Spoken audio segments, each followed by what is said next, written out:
بسم اللہ الرحمن الرحیم۔ ماہ ذی الحجہ کے اعمال۔ واضح ہو کہ ذی الحجہ ایک عظیم اور بزرگ تر مہینہ ہے۔ جب اس مہینے کا چاند نظر آتا تو اکثر صحابہ و تابعین عبادت میں خاص اہتمام کرتے تھے۔ قرآن میں اس کے پہلے 10 دنوں کو ایام معلومات کہا گیا ہے اور یہ بڑی فضیلت اور برکت والے ایام ہیں۔ حضرت رسول اللہ صلی اللہ علیہ وآلہ وسلم کا فرمان ہے کہ کسی بھی دن کی نیکی و عبادت خدا کے ہاں اس نیکی و عبادت سے محبوب تر نہیں جو ان 10 دنوں میں کی جائے۔ ان 10 دنوں کے لیے چند ایک اعمال ہیں۔ نمبر 1، پہلے 9 دن کے روزے رکھے تو ایسا ہے گویا ساری زندگی روزے رکھے ہوں۔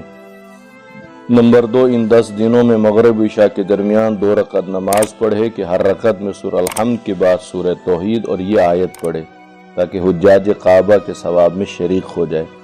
وہ آیت یہ ہے، وَوَعَدْنَا مُوسَى 30 لَيْلَةً وَأَتْمَمْنَاهَا بِعَشْرٍ فَتَمَّ مِيقَاتُ رَبِّهِ 40 لَيْلَةً وَقَالَ مُوسَى لِأَخِيهِ هَارُونَ اخْلُفْنِي فِي قَوْمِي وَأَصْلِحْ وَلَا تَتَّبِعْ سَبِيلَ الْمُفْسِدِينَ۔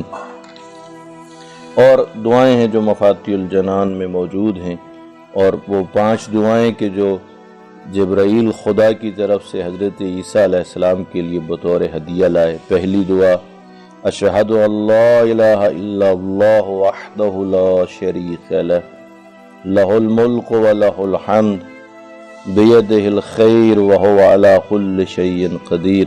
گواہی دیتا ہوں کہ نہیں کوئی معبود سوائے اللہ کے جو یکتا ہے، کوئی اس کا ثانی نہیں، اسی کی ہے حکومت اور اسی کے لیے حمد ہے، اسی کے ہاتھ میں بھلائی ہے اور وہ ہر چیز پر قدرت رکھتا ہے۔ دوسری دعا، اشہد ان لا الہ الا اللہ وحدہ لا شریک لہ احدا صمدا لم یتخذ صاحبۃ ولا ولدا۔ گواہی دیتا ہوں کہ نہیں کوئی معبود سوائے اللہ کے وہ یکتا ہے، کوئی اس کا ثانی نہیں، وہ یکتا بے نیاز ہے، نہ اس نے کوئی زوجہ کی نہ کوئی اس کا بیٹا ہے۔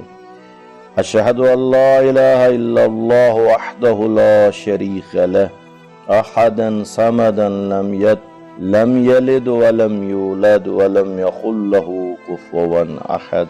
گواہی دیتا ہوں کہ نہیں کوئی معبود سوائے اللہ کے جو یکتا ہے، کوئی اس کا ثانی نہیں، وہ یکتا بے نیاز ہے، نہ اس نے جنا نہ وہ جنا گیا، اور نہ کوئی اس کا ہمسر و ثانی ہو سکتا ہے۔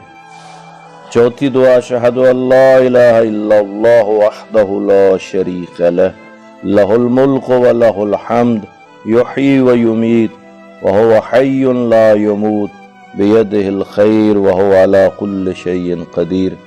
گواہی دیتا ہوں کہ نہیں کوئی معبود سوائے اللہ کے جو یکتا ہے، کوئی اس کا ثانی نہیں، اسی کا ہے ملک اور اسی کی ہے حمد۔ وہ زندہ کرتا ہے اور موت دیتا ہے، اور وہ زندہ ہے جسے موت نہیں، اسی کے ہاتھ میں ہے بھلائی اور وہ ہر چیز پر قدرت رکھتا ہے۔ آخری دعا ہے، حسبی اللہ وکفی سمع اللہ لمن دعا لیس وراء اللہ منتہی اشہد للہ بما دعا وانہ بریء ممن تبرأ وان للہ الآخرۃ والاولی۔ ذی الحج کا پہلا دن، اس میں چند ایک اعمال ہیں۔ پہلا ہے کہ روزہ رکھے، اس کا ثواب 80 مہینوں کے روزے رکھنے کے برابر ہے۔ دوسرا، نماز حضرت فاطمہ زہرا سلام اللہ علیہا بجا لائے۔ شیخ فرماتے ہیں کہ روایت میں یہ نماز 4 رکعت کی ہے کہ دو کر کے پڑھے، جیسا کہ امیر المومنین علیہ السلام کی نماز پڑھی جاتی ہے کہ ہر رکعت میں سورہ الحمد کے بعد 50 مرتبہ سورہ توحید اور بعد نماز تسبیح فاطمہ زہرا سلام اللہ علیہا پڑھے، اور پھر ایک دعا ہے وفاتی میں مختصر، وہ پڑھے۔